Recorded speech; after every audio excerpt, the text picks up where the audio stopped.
बिस्मिल्लाहिर्रहमानिर्रहीम। अस्सलाम वालेकुम नाज़रीन, आज 12 रबीउल अव्वल है। ईद मिलादुन्नबी बड़ी मजहबी जोश और जज्बे के साथ मनाई जा रही है। अल्लाह ताला हम सब को सीरत मुबारका पर चलने की तौफीक अता फ़रमाए। सीरत मुबारका पर चलना ही असल मोहब्बत आप सल्लल्लाहु अलैहि वसल्लम से है और ये इसी की अक्कास है। प्रोग्राम की तरफ बढ़ते हैं नाज़रीन। मुजव्वज़ा आइनी तरमीम पर मुल्की सियासत में हंगामा जारी है। हुकूमत की मेन स्टेक होल्डर जमात PMLN बैक फुट पर दिखाई दे रही है।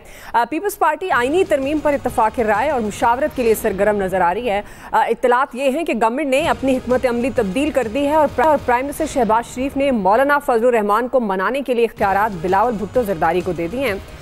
गुज़श्ता रोज़ बिलावल भुट्टो ने पीपल्स पार्टी के वफ्द के हमरा मौलाना फजलुर रहमान से मुलाकात की थी और आइनी तरमीम पर तबादला ख्याल किया। ज़राए के मुताबिक पीपल्स पार्टी ने मौलाना फजलुर रहमान के मुतालबे पर आइनी तरमीम के मुसव्वदे में मुतअद्दिद तब्दीलियाँ कर दी। आर्टिकल 51 और 200 से मुतल्लिक तरमीम वापस ले ली गई है, जबकि जजेस की रिटायरमेंट की उम्र 68 साल तक बढ़ाने की शिक भी निकाल दी गई है। ज़राए के हवाले से ये भी दावा हो रहा है कि मौलाना से आइनी अदालत के क़याम और आर्टिकल 63A में तरमीम पर इत्तफाक कर लिया गया है।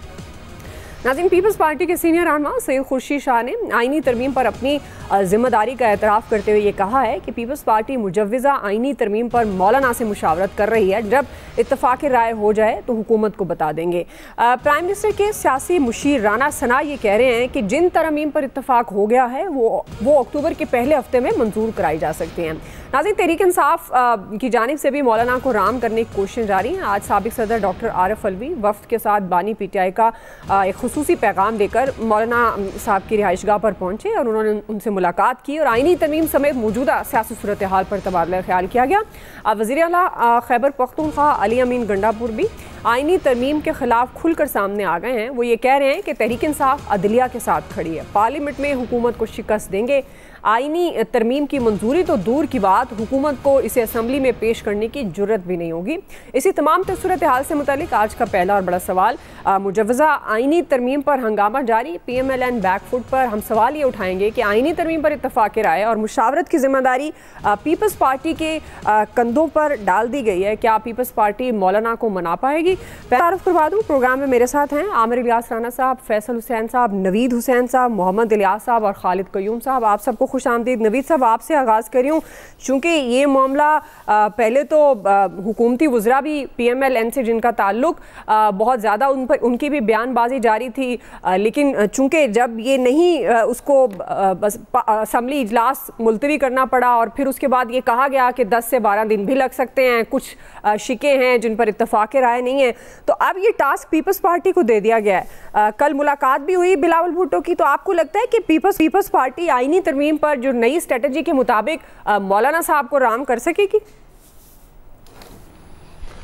लेकिन दुआ मौलाना साहब को पीपल्स पार्टी राम कर सकेगी या नहीं कर सकेगी, इसके बारे में तो कुछ भी नहीं कहा जा सकता, क्योंकि मौलाना साहब जो है वो एक बड़े तजर्बाकार जो है वो सियासतदान है और वो भी अपने सियासी मफादात को देखते हुए वो देखेंगे कि कहाँ उन्होंने जाना है। उन्होंने PTI के साथ जाना है, अपोजिशन के साथ जाना है, या उन्होंने जो है वो कोalition गवर्नमेंट के साथ जाना है। लेकिन मैं यहाँ पे ये कहूँगा कि मैं दुआ करूँगा और ये मैं उम्मीद रखूँगा कि मौलाना साहब ये जो आइनी तरामीम का मुसव्वदा है, मैं कहूँगा ये कौम की इज्तिमाई खुदकुशी का मुसव्वदा है और मैं उम्मीद रखूँगा और दुआ करूँगा कि मौलाना साहब अपने इस अपोजिशन में जो हैं उनमें अल्लाह उनको इस्तिकामत दे और वो ये जो एक पागलपन जो है ये शुरू किया हुआ है कोalition गवर्नमेंट में, तो ये उसकी राह में इसी तरह से रुकावट बने रहें। क्योंकि जैसे मैंने कहा कि ये आइनी तरामीम का नहीं बल्कि ये कौम की इज्तिमाई जो खुदकुशी है ये उसका मुसव्वदा है। आप देखें, आपके आइनी ये बुनियादी आइनी जो आपका ढांचा है ये उसके साथ मुतसादिम है, ये उसकी वायलेशन है, ये उसकी नफ़ी है। आपका जो 1973 का आइन है वो ट्राइकोटमी ऑफ पावर की की बात करता है कि आपके पास 3 जो है वो सुतून हैं, आपके पास अदलिया है, आपके पास मुकन्ना है, आपके पास इंतजामिया है, और तीनों के इख्तियारात देखें, यही वो गवर्नमेंट थी, यही वो मुकन्ना थी जो कि अदलिया के ऊपर इस वजह से अटैक कर रही थी कि जी अदलिया जो है वो मुकन्ना के जो इख्तियारात हैं उसमें जो है वो इंटरफेयर कर रही है। अब यहां पे ये देखा जाए कि ये पार्लियामान, यानी सबसे पहले तो इसमें कोई शक नहीं है, देखें पार्लियामान का काम, मुकन्ना का काम है कानून साजी करना।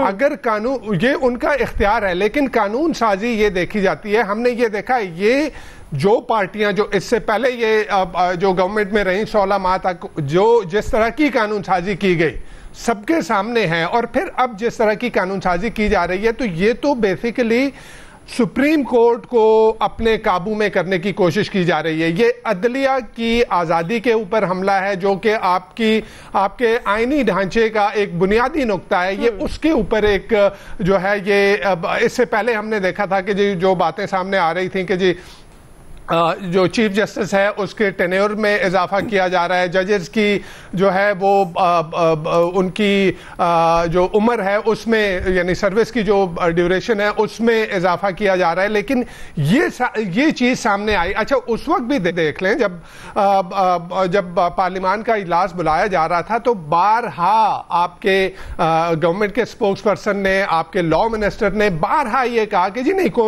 कोई आईनी पैकेज जो है वो अदलिया का कोई पैकेज जो है वो नहीं लाया जा रहा। और तो फिर इतनी सिक्रेसी क्या है? अगर आपने अगर कानून साजी करनी है तो इतनी सिक्रेसी क्या है उसमें? अगर आप उसको इतना पोशीदा रख रहे हैं, इतना छुपा रख रहे हैं, तो वो उसका मतलब है कि उसके पीछे जो इंटेंशन है, जो उसके मकासद हैं, वो ठीक नहीं है। तो अदलिया को राम करने की कोशिश ये गवर्नमेंट की शुरू से रही। आप देखें ना, इसके जब से ये जो रिजर्व सीट के ऊपर जो सुप्रीम कोर्ट का फैसला आया, उसके बाद से तो एक मुसलसल कोशिश जारी थी कि किस तरह से जो है वो अदलिया को राम किया जाए। तो अब जो कुछ हो रहा है कि जी आप फेडरल कॉन्स्टिट्यूशनल कोर्ट लेके आ रहे हैं, यानी ये federal constitutional court Pakistan Commonwealth का जो है ये मेंबर है। कॉमनवेल्थ के किसी भी मुल्क में मुझे उठा के दिखा दें कि ये कॉन्स्टिट्यूशनल कोर्ट जो है मौजूद है। अब कॉन्स्टिट्यूशनल कोर्ट जो आप फेडरल कॉन्स्टिट्यूशनल कोर्ट ला रहे हैं, आप देखें, मजे की बात ये देखें ना कि एक फेडरल कॉन्स्टिट्यूशनल कोर्ट जिसका चीफ जस्टिस जो है वो उसको सदर जो है वो अपॉइंट करेगा, और फिर उसके जजेस को सदर उस फेडरल कॉन्स्टिट्यूशनल कोर्ट के चीफ जस्टिस से मिल के जो है वो उनको जो है वो नामजद करेगा या उनको अपॉइंट करेगा। वो बैठ के, यानी वो एक आपकी एपेक्स कोर्ट है, सुप्रीम कोर्ट है जी। आइन के मुताबिक आपकी सुप्रीम कोर्ट जो है एपेक्स कोर्ट है, लेकिन ये जो आईनी पैकेज, ये जो पैकेज लाया जा रहा है, उसके तहत आप सुप्रीम कोर्ट को इररेलेवेंट बना रहे हैं। देखिए ना, उसका काम क्या होगा। मैं तो ये कहता हूं कि आप ये देखें कि आप बेसिकली सुप्रीम कोर्ट के जजेस को ओएसडी बना रहे हैं। उनका काम क्या रह गया है? यानी सारे काम जो कि अभी जो पैकेज जो मीडिया में चल रहा है, ऑल्दो गवर्नमेंट ने ना उसको डिनाई किया ना एक्सेप्ट किया, लेकिन जो उसमें जो चीजें सामने आ रही हैं उसकी बेसिस पे मैं ये बात कह रहा हूं कि आप सुप्रीम कोर्ट को इररेलेवेंट बना रहे हैं, और वो फेडरल कॉन्स्टिट्यूशनल कोर्ट जिसमें जो एक तरह से सबसर्विएंट होगी गवर्नमेंट के, वो लोग जो है वो डिसाइड करेंगे। आप जो हाई कोर्ट के केसेस के खिलाफ अपीलें आप जो है वो फेडरल कॉन्स्टिट्यूशनल कोर्ट, तो इस तरह से तो आप जो प्रोविंशियल इकोनॉमी है उसके ऊपर भी एक डायरेक्ट अटैक कर रहे हैं। तो ये कहा यह जा रहा है कि जी देखें, ये एक बात मैं कहूंगा दुआ कि ये जो जस्टिफिकेशन दी जा रही है वो ये है कि जी ये सुप्रीम कोर्ट जो है वो बहुत पॉलिटिसाइज हो गई है, तो इस वजह से एक फेडरल कॉन्स्टिट्यूशनल कोर्ट बनाई जाए। अब उस फेडरल कॉन्स्टिट्यूशनल कोर्ट का जो चीफ जस्टिस है उसको सदर जो है वो वजीर आजम की जो है उसकी एडवाइस पे जो है वो मुकर्रर करेगा। उसके जजेस जो है वो सुप्रीम वो सदर साहब जो है वो मुकर्रर करेंगे। तो कैसे, ये तो एक और आप ये तो टोटली आप पोलिटिसाइज कर रहे हैं। ठीक है जी, तो मुझे समझ नहीं आ रही। तो मैं तो यही कहूंगा कि मौलाना साहब को अल्लाह मियां इस्तिकामत दे कि वो इस अपनी अपोजिशन में जो है वो डटे रहे। चलें आमिर साहब, लग रहा है मौलाना साहब डटे रहेंगे और ये जो नई स्ट्रेटेजी के तहत अब PMLN तो उस तरह फ्रंट पे नहीं है, पीपल्स पार्टी को टास्क दिया गया है। जो बातें जाहिर है मुजव्वज़ा आईनी तरमीम से मुतालिक नवीद साहब कह रहे हैं, लेकिन हमारा सवाल अब अगर इसमें काम होना है, इस प्रोसेस में आगे बढ़ना है, तो आपको लगता है कि पीपल्स पार्टी बिलावल भुट्टो जरदारी मौलाना साहब को मना सकेंगे? मैं आता हूँ जी, इस पे पहले मैं करूँगा जो पेशावर में वाक़या हुआ है नबी करीम सल्लल्लाहु अलैहि वसल्लम की सीरत नबी कॉन्फ्रेंस पे और पाकिस्तान का तराना हुआ और वहाँ पे जो अफगान कौंसल जनरल थे उनके 7 लोग थे वो पाकिस्तान के तराने पे नहीं खड़े हुए और हमारे वज़ीर आला KP को ज़रा शर्म नहीं आई कि पाकिस्तान के तराने की अगर कोई इज्जत नहीं करता तो उनको तकरीब से भेज देते। मैं तो सरफराज बुगटी को कहूँगा कि हीरो वो है जिसने अपने एक नौजवान को निकाल दिया और फिर बाद में उसकी मादरत पे उसे गले भी लगाया कि वो तराने के एहतराम में नहीं खड़ा हुआ था। तो हम कहाँ जाके पहुँच गए एक दूसरे की मुखालफत में। अफगान तालिबान के लिए क्या नहीं किया पाकिस्तान ने, मैं TTP की बात नहीं कर रहा हूँ। तो इनको कोई गैरत और शर्म नहीं रही, सिफारती आदाब नहीं रहे कि आप किस किस्म की बात कर रहे हैं। हमारे फॉरेन ऑफिस को फौरी तौर पर इन लोगों को तलब करके और इनको PNG परसोना नॉन ग्रेटा नापसंदीदा शख्सियत करार दे के पाकिस्तान से रुखसत करना चाहिए कि भाई अगर आपके जहन में इतना बुग़्ज़ भरा हुआ है पाकिस्तान के बारे में तो आप यहाँ करते क्या हैं? आपको निकल जाना चाहिए। ये तो बड़ी सख्त ज्यादती है। फिर आप आ जाएं जो अभी हमने सुनी बात नवीद साहब की, बिल्कुल ठीक बात है। क्या कॉमनवेल्थ के किसी संजीदा मुल्क में जजों ने सियासत की? क्या यहाँ पे वो पेट्रोल की कीमतें मुकर्रर करते हैं, वो चीनी की कीमत मुकर्रर करते हैं या इंसाफ फराम करते हैं? कहीं 27 लाख मुकदमात पड़े हुए हैं कि अपने केसेस छेड़ने ही नहीं।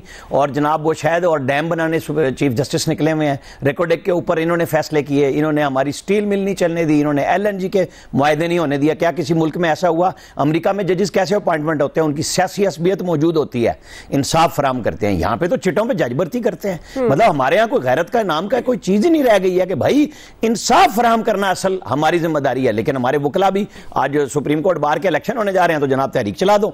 वजह यह है कि जनाब मेरे चैम्बर के वकील ले लो, मेरे चैम्बर के वकील ले लो। क्यों? हमारा निजाम इंसाफ इतना बांझ क्यों हो गया कि हम अच्छे लोग ही नहीं ला सकते? हमें सिर्फ फलां का चैम्बर हो, फलां का चैम्बर हो। तो क्या ये इंसाफ है? ये इंसाफ है कि जब ट्राइकॉटमी जो बात कर रहे हैं कि आइन के अंदर मुकन्नना यानी पार्लियामेंट की और इंतजामिया की यानी गवर्नमेंट की भी कोई सैंक्टिटी है, इन जजों ने किसी की रहने नहीं दी। जब दिल करता है कपड़े उतार देते हैं। एक सिपाही को वो चीफ जस्टिस साहब बैठे होते थे, DIG आ गया, तुमने टांग पे टांग क्यों रखी हुई है? भाई ये क्या तरीकाकार है? आप लोगों, एक चीफ जस्टिस थे साकिब निसार साहब, आपको पता है वो सिविल जज के कमरे में घुस के उसका मोबाइल दे मारा मुंह पे और खुद मोबाइलों पे मैसेज और मुबारकबादें वसूल करते हुए पकड़े जाते हैं। उनकी फैमिलीज की ऑडियो और वीडियो आ रही होती है कि हाय कम वक्त मार्शल भी नहीं लगा रहे। ये जज हमने पैदा किए हैं, ये सिस्टम हमने पैदा किया। इस सिस्टम को बेड़ा गर्क हो, इस सिस्टम को इसको निकाल देना चाहिए, पूरा रिवैम्प होना चाहिए। क्यों अदलिया ने अपने अंदर मेरिट नहीं ढूंढा? इन्होंने क्यों सिविल जजेस की भर्ती अपने पास ले ली पब्लिक सर्विस कमीशन से? वजह क्या वजह है कि हर चीज आपके अपने हाथ में हो और आप कहते हैं चपरासी भी आप इश्तिहार के बगैर भर्ती ना करें। आप आजम नजीर तारड़ से चिढ़ जाएं, आप शहबाज शरीफ से चिढ़ जाएं। क्या मिसाल गलत है कि एक जज एक दिन में एक केस सुनता है, दूसरा 20 सुनता है? तो कहीं इनका भी कोई चेकअप एहतसाब नहीं होना चाहिए? पार्लियामेंट ओवरसाइट क्यों ना हो? उस वक्त दबा दिया, 19वीं तरमीम करा ली, क्यों? यहां इन जजों के तकर्रुरी के वक्त हर चीज पब्लिक होनी चाहिए कि इन्होंने हाई कोर्ट में क्या फैसले दिए, अपने जो लोग आए थे इंसाफ के लिए उनको कब खराब किया। जब वकला हाई कोर्ट में आते हैं स्पेशली डायरेक्ट वहां पे जाहिरा आ रहे होते हैं, ज्यादा वहीं से आते हैं, इन्होंने अपने क्लाइंट्स के साथ कब इंसाफ किया? कोई मैकेनिज्म इन्होंने बनाया अदलिया ने हमारी? नहीं। इसलिए ये क्वेश्चन उठे हैं कि जो बड़ा आदमी उठता है, जो हुकूमत उठती है, जो अपोजिशन उठती है, सिर्फ उनके लिए इंसाफ है, आम आदमी इंसाफ के लिए तरसता रहे। जज साहब बीमार हो गए हैं, पता नहीं कहां से साहिल चल के आता है, चाहे वो सिंध के अंदर कोर्ट्स हो, वो बलोचिस्तान में हो, वो KP में हो, वो पंजाब की हो। पंजाब में कितनी डिवीजन बेंच भी बने हुए हैं। कहां से वकला को खर्चे दे के वो क्लाइंट बेचारा लेके आता है। मैं बड़े लोगों की बात नहीं कर रहा, बड़े लोगों में तो नवाज शरीफ थे, उन्होंने जब ख्वाजा हारिस को और बाकी लोगों को वकील किया तो उन्होंने कहा हो निजाम इंसाफ, वो हो वकील तो बड़े महंगे हो गए, हावी हो गए बड़े। ये सारी चीजें इमरान खान ने भी कहा यार इसको किया, वो अपनी वकालत के पैसे लेते हैं, मैं किसी के ऊपर नहीं चिढ़ रहा ना, मुझे मसला है। मसला ये है कि हमारी अदलिया ने कब सस्ते इंसाफ के लिए काम किया, उसके लिए कि फौरन उसको फौरन फराहम किया जाए इंसाफ। तो फिर ये होना ही है, बहस तो होगी, चाहे वो मौलाना फजलुर रहमान अड़े ना अड़े। इस सिस्टम को रिवैम्प करना चाहिए कि जहां पे आम आदमी ये सोच के जाए कि हम इंसाफ की दुकान में नहीं जा रहे, हम इंसाफ लेने जा रहे हैं। ये बात बड़ी क्लियर। यहां लोग नहीं कहते कि आप जज कर लो वकील ना करो। क्यों होता है? हम नीचे से टॉप पे क्यों आए? हमारे अंदर बहस क्यों नहीं होती कि हम 130वें नंबर पे हैं? यहां हमें पड़ जाती है आज मेरा ये मुखालिफ है, आज ये मेरे हामी है। ये एक पार्टी को मुकम्मल इंसाफ फराहम करते हैं, उसी में वो जज साहब फरमाते हैं थरमीन अल्लाह साहब कि 2018 में भी इंसाफ नहीं फराहम किया गया मुस्लिम लीग नून को, उसका जिक्र ही कोई नहीं है। भाई ये बहस करनी पड़ेगी, बात करनी पड़ेगी, सिस्टम को ठीक करना पड़ेगा। जी फैसल साहब, ये बात तो दुरुस्त है, इस्लाहात की जरूरत है, सिस्टम को ठीक करने की सख्त जरूरत है, लेकिन आपको लगता है मुजव्विज़ा आईनी तरमीम को लेकर मौलाना और बिलावल ये समझते हैं कि ये जो मुजव्विज़ा आईनी तरमीम है ये सिस्टम बेहतर करने के लिए हो रही है, आम आदमी को रिलीफ देने के लिए हो रही है? देखिए, मुजव्विज़ा जो आईनी तरमीम है ये हम और आप डिबेट कर रहे हैं ना कि पाकिस्तान की अदालतों को बेहतर करने के लिए हो रही है, हो भी इसीलिए नहीं होगी तो हुकूमत इसको पब्लिक क्यों नहीं कर रही? हुकूमत को चाहिए इसको फौरी तौर पे जो है वो पब्लिक कर दे, इसमें सबका मालूम चल जाएगा कि आवाम की बेहतरी के लिए जो इतना अच्छा मंसूबा बनाया गया है तो उसमें कौन कौन आदमी, कौन कौन सी सियासी जमातें जो हैं उसमें जो है मुखालफत कर रही हैं। जो इनकी बातें सामने आ रही है, JUI के रहनुमाओं की, उनके वकील की जो बातें सामने आई हैं, वो तो कह रहे हैं कि हमने पाकिस्तान को इस आईनी तरमीम से बचाकर या इंसानी हकूक़ की खिलाफ वर्जी का जो बदतरीन मंसूबा बनाया था उससे जो है बचा लिया है। वो तो दूसरा मौक़िफ़ इख्तियार कर रहे हैं। अगर वाकई ये आवाम के को फौरी और बर्वक्त और आसान और सस्ता इंसाफ दिलाने के लिए तो पब्लिक करे ना, छुपा क्यों रहे? इसमें ऐसी कौन सा ऐसा नुक्ता है जो हुकूमत जो है वो बयान नहीं करना चाहती? देखिए, ये तो इसमें कोई शक नहीं है कि आईनी तरामीम तो हो ही जाएंगी, और आईनी तरामीम अगर ये पॉलिटिकल फैसले करते और सियासी फहम का मुजाहरा करते तो इतवार के दिन भी हो जाती, क्योंकि जो अब तक की इतलात है उसके मुताबिक मौलाना साहब को मुकम्मल तौर पे तो इस आईनी तरामीम पे एतराज़ नहीं है, उसके कुछ हिस्सों पे उनको जो है ना एतराज़ात है। तो जिन हिस्सों पे उनको एतराज़ात नहीं है तो भाई कम से कम आप उनकी तरामीम तो कर लें जिस पे सब लोग जो है वो मुत्तफिक हैं, तो फिर क्या प्रॉब्लम है? आपको पूरा का पूरा ही जो है वो आईनी तरामीम का जो मसवदा है पूरा का पूरा ही फौरी तौर पे मंजूर कराने की क्या ज़रूरत है? जिस पे उनको एतराज़ नहीं है उसकी आप मंजूरी देते हैं, बाकी पे जो है आप जो है बातचीत करते रहे। इसके दो फायदे होते हैं अगर इतवार को हुकूमत ये काम कर लेती। एक तो हुकूमत की जो है वो इज्जत भी बच जाती, और जो उसका जो मजाक बना जो उससे भी हुकूमत जो है वो महफूज रहती। तो ये तो बहरहाल हुकूमत को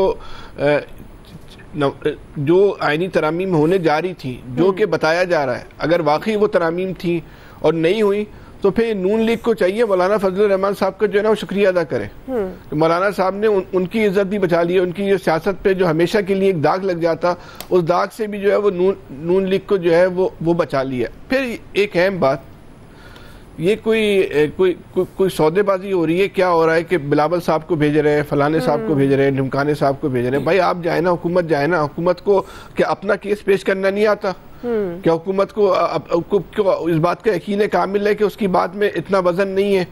कायल किस चीज़ से करना है या बताएं तो सही ना भाई। आप खुद जाए ना, नवाज शरीफ साहब जाएं, शहबाज शरीफ साहब जाएं, बात करें मौलाना से और ये बताएं कौम को भी कि भाई ये 10 नुकात हैं, इन 5 नुकात पे तो मौलाना मान गए, इन 5 नुकात पे जो है मौलाना नहीं मान रहे, इस पे जो है हमारी जो है बातचीत चल रही है। तो भाई जिन नुकात पे मान गए उनकी मंजूरी ले लेते आप। तो ये आप हुकूमत खुद जो है ना ये कन्फ्यूजन पैदा कर रही है, हुकूमत जो है खुद एक ऐसा इबाम पैदा कर रही है। अगर वाकई इस चंद लम्हे के लिए मान लिया जाए कि हुकूमत एक अच्छा काम करने जा रही है और यकीनी तौर पे जारी होगी, सारी तरामीम तो ऐसी नहीं होंगी जिससे आवाम को नुकसान पहुंचे या पॉलिटिकल मैनेजमेंट की होंगी, बहुत सारी ऐसी भी उसमें होंगी जिससे आम आदमी को रिलीफ मिल सकता है। तो भाई आप अपने इस क्रेडिट को अपने खुद क्यों छीन रहे हो? बिल्कुल आप पॉलिटिकल फैसले करें भाई। आप आईनी तरामीम जिस पे मौलाना तैयार है और जो आम आदमी के लिए उसको जो है वो तस्लीम कर लें, बाकी नहीं है तो आप 25 अक्टूबर के बाद कर लें, इसमें कौन सी प्रॉब्लम है? सही सही जी इलियास साहब, अब जाहिर है बहुत सारे इबाम तो खुद हुकूमत ने ही पैदा किए हैं जिसकी वजह से बहुत सारे सवालात खड़े हो गए। अगर ट्रू मीनिंग में वाकई आवाम की फलाह बहबूद के लिए ये तरमीम हो रही हैं तो वो तो इनका वोट बैंक ही बढ़ना ना, लोगों ने इनको शाबाशी कहनी है। लेकिन इलियास साहब आपको लगता है है कि अब ये जो बिलावल की एंट्री है मौलाना साहब के साथ बातचीत की, तो इसमें उनको कामयाबी मिलेगी? देखिए, हुकूमत ने कोशिश की है, बातचीत करके सब ने पहले मुज़ाकरात किए, उनसे बातचीत मशावरत भी की, लेकिन किसी की नहीं बात मानी गई। मौलाना कहा कि जी अभी इसके लिए टाइम चाहिए, अभी उन्होंने टाइम भी मांगा, जिसका अब्दुल गफूर हैदरी साहब ने भी कहा कि 1 महीना चाहिए कि इस पूरे मसवदे को पढ़ने के लिए।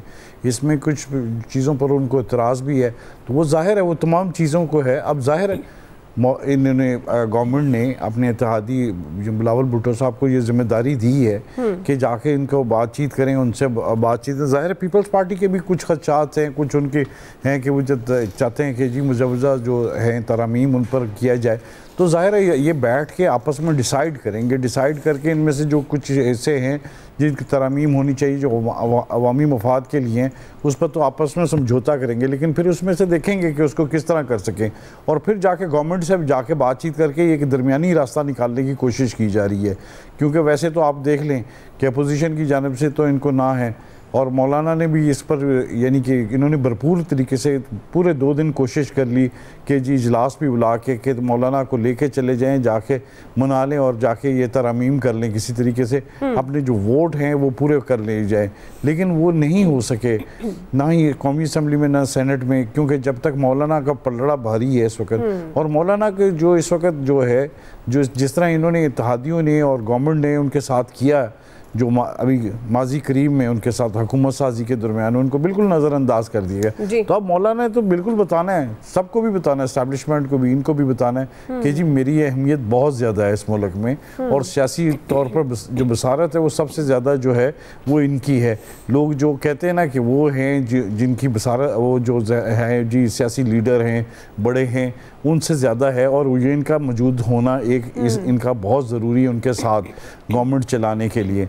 तो ये तरामीम तो एक साइड पर जो चीज़ें हैं जो मंजूर करनी होंगी तो ये सारे एकदम कर लेंगे, और जो भी है इसमें इख्तलाफ है, जो भी है वो चीज़ें वो ये इन्होंने देखनी नहीं है। मौलाना का असल है कि असल में मौलाना को मनाना है, तो मौलाना को मनाने के लिए इनको टाइम लगेंगे कि इसके लिए काफ़ी। तो बिलावल भुट्टो साहब को जिम्मेदारी दी गई है, अभी देखें इनके साथ कोई और भी मुशावरत के लिए जाते हैं, कोई और मिलाते हैं, लोगों को शामिल किया।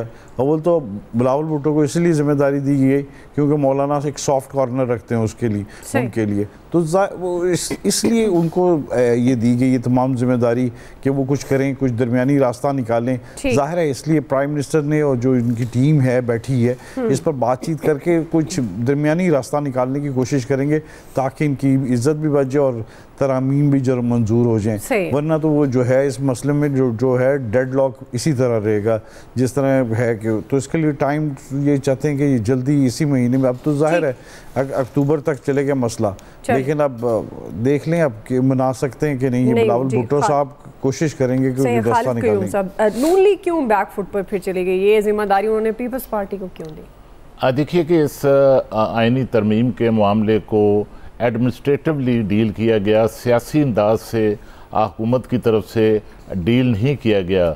अगर सियासी तौर पर सियासी अंदाज में इस मामले को डील किया जाता तो शायद इस तरह हुकूमत को खिफ़त का सामना ना करना पड़ता, सुबकी का सामना ना करना पड़ता, और ख़ास तौर पर मौलाना फजलुर रहमान को ये मौका मिला कि वो अपनी साबका जो उनकी इत्तेहादी जमातें रही हैं पीपल्स पार्टी और मुस्लिम लीग नून, उनसे ख़ास तौर पर जो है वो एक अपना सियासी इंतकाम जो है वो इंतकाम इसलिए लेते कि मौलाना फजलुर रहमान जो हैं वो सदारती उम्मीदवार थे, वो सदर पाकिस्तान बनना चाहते थे, और इलेक्शन से पहले वो अपने सदारती उम्मीदवार होने के बारे में मुस्लिम लीग नून के सदर नवाज शरीफ को भी आगाह कर चुके थे।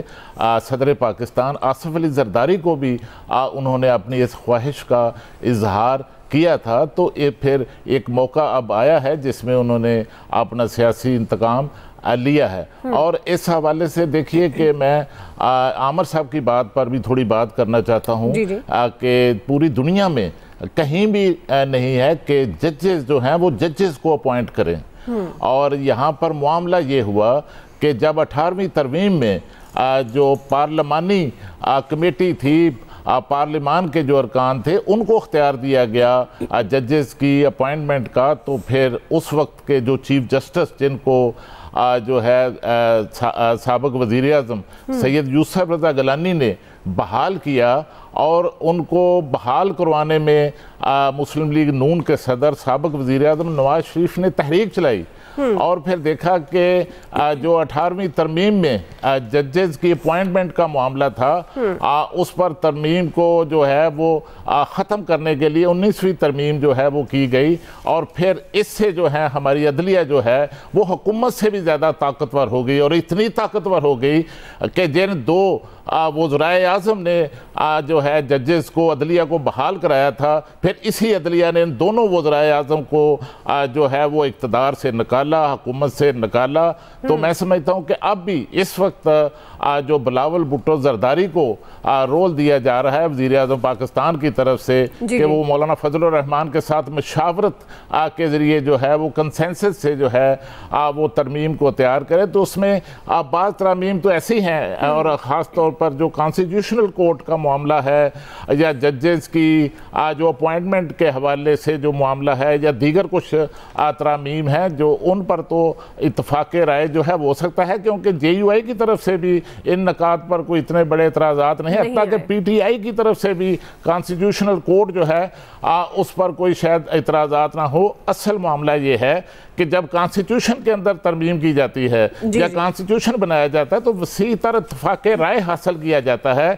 जैसे 18वीं तरमीम में जो तरमीम की गई 102 तरमीम की गई, और उसमें जो है इस हवाले से 77 सेशन हुए और 7-8 माह इस पर मुशावरत होती रही, फिर जाकर एक कंसेंसस जो है वो डेवलप हुआ। तो मैं समझता हूँ कि अब भी वसी तर जो मफाद में जो है वो आगे चलकर इसमें पेशरफ्त हो सकती है, और ख़ास तौर पर हुकूमत के लिए ये तरमीम जो है इनका जो है वो होना बहुत ज़रूरी है, क्योंकि इस हुकूमत का मुस्तकबिल जो है अब वो इन आइनी तरमीम के साथ जो है वो जुड़ा हुआ है, और इसलिए मैं समझता हूँ कि गिव एंड टेक के फार्मूले के तहत आगे बढ़कर तमाम जमातों की इनपुट के साथ जो है ये तरमीम दोबारा आ सकती है। चलें जी, राना सनार कह रहे जिन तरमीम पर इत्तफाक है वो अक्टूबर में मंजूर कराई जा सकेगी। बहरहाल बुनियादी सवाल, नई स्ट्रेटेजी जो सामने आई, पीपल्स पार्टी मौलाना को मना सकेगी या नहीं, राय आपने जानी। अभी एक ब्रेक से वापस आएंगे। दूसरा बड़ा सवाल, कराची तबाहाली का शिकार, इंफ्रास्ट्रक्चर तबाह हो गया। रवां साल ट्रैफिक हादसा में 350 से ज़्यादा अफराद जाँ बहक हुए।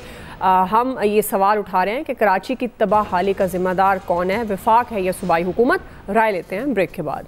पाकिस्तान का मौशी हब तबाहाली का शिकार है, सड़कें टूट फूट का शिकार है, इंफ्रास्ट्रक्चर तबाह हो चुका है। कराची की ज़बों पर साबिक टेस्ट कप्तान यूनुस खान ने भी कराची के इंफ्रास्ट्रक्चर पर तशवीश का इजहार किया है। शहर के साथ ज्यादती हो रही है, वो कह रहे हैं। वो कहते हैं कि ऐसा लगता है जैसे हम मौजो दौड़ों में रह रहे हैं। कराची ऐसा नहीं था जैसा आज है। अरबाब इख्तियार से कहता हूँ कि अल्लाह को भी जवाब देना है। कराची रोशनियों का शहर था, सड़कें माजी में बेहतर थी, अब शहर में ट्रैफिक के निज़ाम का बुरा हाल है। आज सड़क बनती है फिर खोद दी जाती है, जिस पर सिंध के सीनियर वज़ीर शर्जील मेमन ये एतराफ़ करते नज़र आ रहे हैं कि कराची में सड़कों के मसाइल हैं जिससे शहरियों को तकलीफ़ है। हम वफाकी हुकूमत में शामिल नहीं हैं।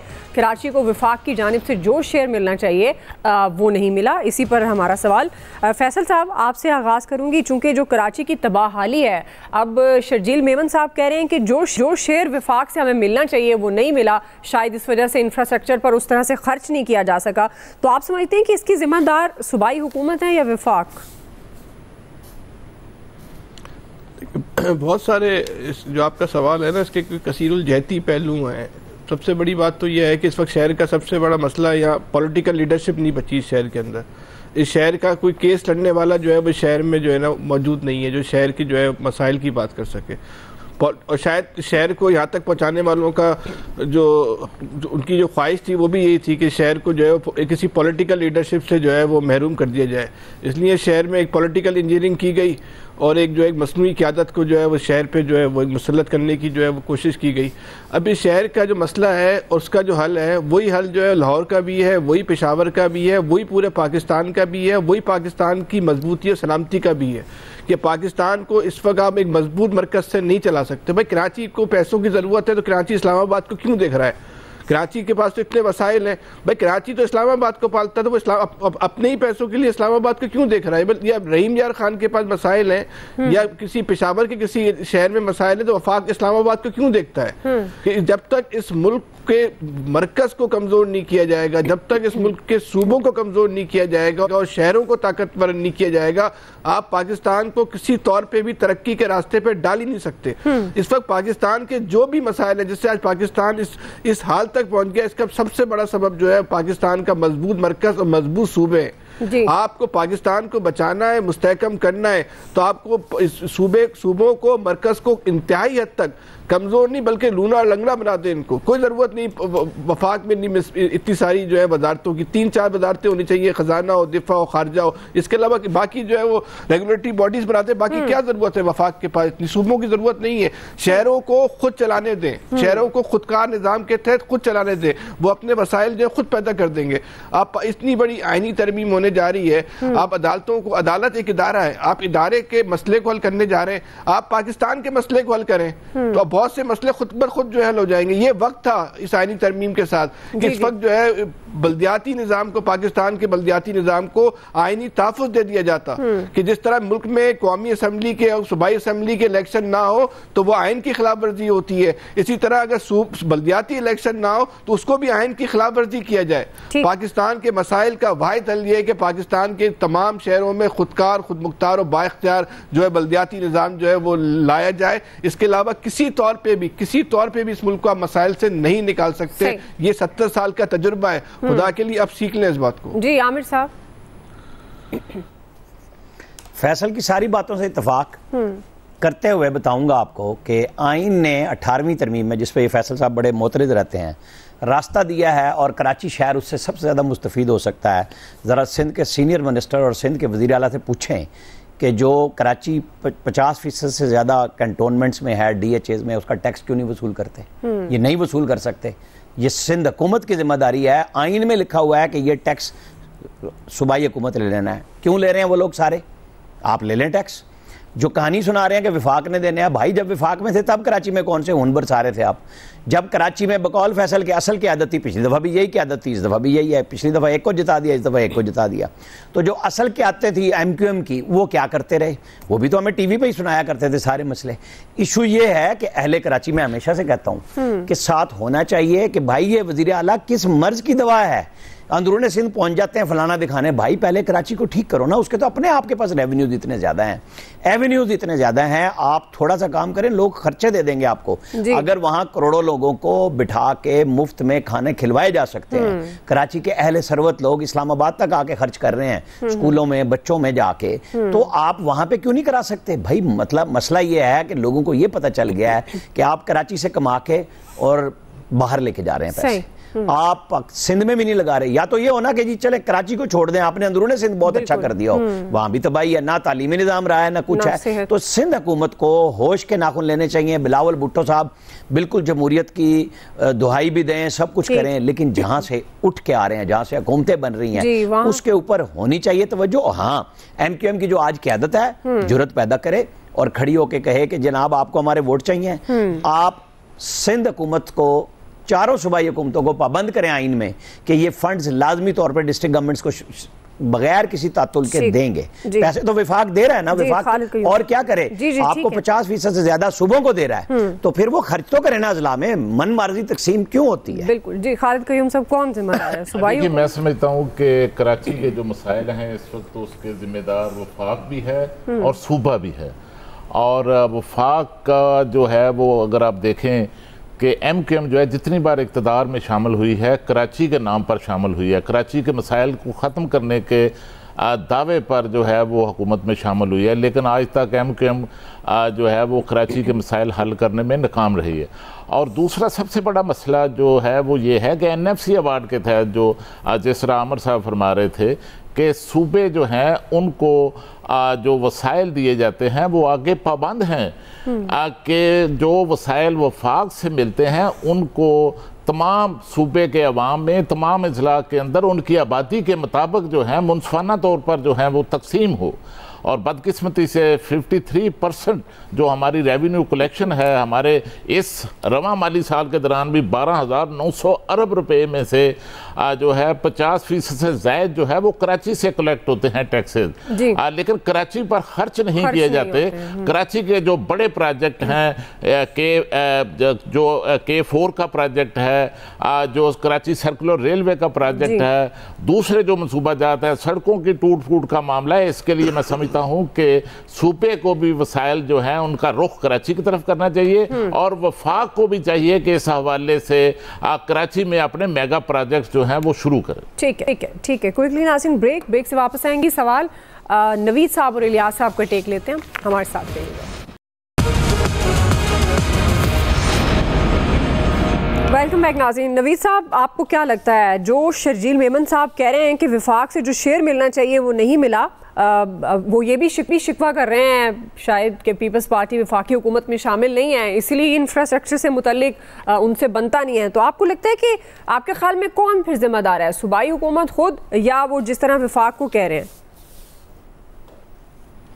अच्छा दुआ, देखिए कराची जो है वो पाकिस्तान के का इकोनॉमिक इंजन है, वो पाकिस्तान की मईशत का इंजन है, वो पाकिस्तान की मईशत को चलाता है। पाकिस्तान के रेवेन्यू का 60% से ज़्यादा जो है वो कराची देता है और सिंध के रेवेन्यू का 90% से ज़्यादा जो है वो कराची देता है। लेकिन इसके बावजूद कराची जो है वो एक शहर नापुरसान है, उसका कोई पूछने वाला नहीं है। मेरे ख्याल में वो लोग जो इसको ओन करते थे, जो दावा करते थे कि जी हम इस शहर को ओन करते हैं, उन्होंने भी इतना अरसा वो भी हुकूमत में रहे, आज भी वो बैठे हुए हैं। ऑल्दो कि वो अपने आप को गवर्नमेंट का हिस्सा नहीं कहते, लेकिन सबको पता है कि जी वो गवर्नमेंट के साथ ही हैं।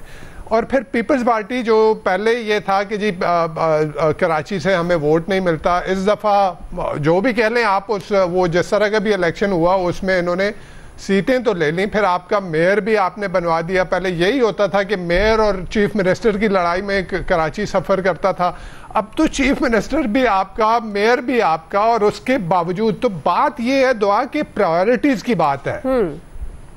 जैसे मैंने कहा कि कराची के अगर सिंध के रेवेन्यू का 90% से ज़्यादा अगर कराची से आता है तो इसका मतलब है कि फंड्स की कमी नहीं है, लेकिन जो असल इशू है वो प्रायोरिटीज का इशू है, वो तरजीहात का इशू है। तरजीहात ये है कि जी आप green line, red line, yellow line, orange line, पता नहीं क्या क्या लाइन जो है वो आपने बिछा दी, लेकिन उन बसों को चलाने के लिए आपके रोड कैसे हैं? यानी इन रोडों को देखें, ये यानी एक मेट्रोपॉलिटन सिटी कराची में एक रोड है जिसमें इस मुल्क की अशराफिया जिसके ऊपर सफर करती है कि जी एयरपोर्ट से वो उसके ऊपर जो है वो ड्राइव करके आते हैं, उस एक रोड के अलावा जिसका नाम शाहराह फैसल है, उसके अलावा कोई एक ऐसा रोड बता दें कि जो जिसके ऊपर आप गाड़ी चला सकते हो। और उसके बाद जो स्ट्रीट क्राइम है देखें, तो ये इससे आपकी इन गवर्नमेंट का, इन पार्टीज का, जो कि यही पीपल्स पार्टी है, यही एमक्यूएम है, यही इस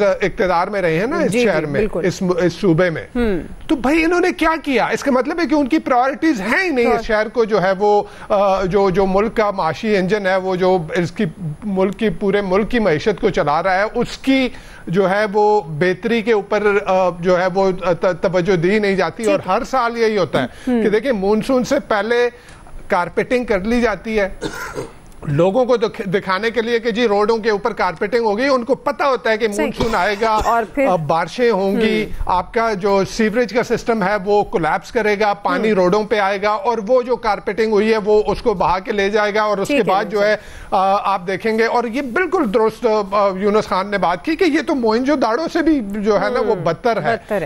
दुनिया में जाके देखें क्या मेट्रोपॉलिटन सिटीज का ये हाल होता है। तो बुनियादी मसला फंड्स का नहीं है, बुनियादी मसला जो है वो तरजीहात का। सही है इलियास साहब, बुनियादी मसला तरजीहात का। देखिए बिल्कुल इसी तरह हर साल हम मानसून आता है तो इसी वजह से बात करते हैं, सब्जेक्ट पर बात किया जाता है, तो यही जो है बात कही जाती है कि जी फंड्स नहीं मिल रहे, NFC अवार्ड के तहत इनको जो हिस्सा मिलना चाहिए वो नहीं मिल रहा। हिस्सा मिल भी जाए तो लेकिन इनकी तरजीहात का मसला आ जाएगा। फिर देखें वो काम तो उस तरह करना नहीं है, ना सड़कें ना इंफ्रास्ट्रक्चर वगैरह उस तरह। अभी तो बारिशें नहीं इस तरह हुई कि पानी खड़ा हो जाता है, कितने कितने दिन लोगों के सड़कों से पानी नहीं निकलता, लोगों को मुश्किलात का सामना करना पड़ता है। यही है कि तरजीहात दी जाएँ, इसका प्लानिंग की जाए, इसकी जो है कि एडमिनिस्ट्रेशन वगैरह जो है वो सही तरीके से चलाई जाए ताकि इंतज़ामात जो ठीक हों, लोगों को रिलीफ दिया जाए। लेकिन वो देखें इसी तरह ही चलता है, ना उधर सड़कें हैं, ना उधर लॉ एंड ऑर्डर की सिचुएशन ठीक है, ना लाइट का मसला है। बस सिर्फ लोगों के लिए क्या है, अभी ये तो वसीम अकरम ने पहले CVO की हालत बताई थी कि क्या उधर इतना गंद पड़ा हुआ था, तो अब ये यूनुस खान ने वगैरह दी तो सबकी तवज्जो इस पर पड़ गई। इस पर देखना चाहिए गवर्नमेंट ने, प्राइम मिनिस्टर साहब ने देख लें जो पिछली गवर्नमेंट में जाके स्पेशल मीटिंग करते रहे कि जी इसके लिए इतने फ़ंड 12 अरब रुपए का रखा जाएगा, इतना 30 अरब रुपए का रखा जाएगा, लेकिन वो फंड्स वगैरह क्या किधर कोई काम होता नहीं, सिर्फ बातें होती हैं लेकिन काम किया ही नहीं जाता। यही तो है कि जो गवर्नमेंट उधर मुंतखब होती है उनको संजीदगी से लेना चाहिए और काम करना चाहिए लोगों के लिए। बिल्कुल मसला अगस्त का है, तरजीहात का है, और वो शायद उस तरह से पीपल्स पार्टी ओन करती हुई नज़र नहीं आ रही है। बहरहाल बुनियादी सवाल जिम्मेदार वफाक या सूबा, राय आपने जानी एक्सपर्ट्स की। आज के एक्सपर्ट से इतना ही, फीडबैक दीजिएगा। ख्याल रखिए, अल्लाह हाफ़िज़।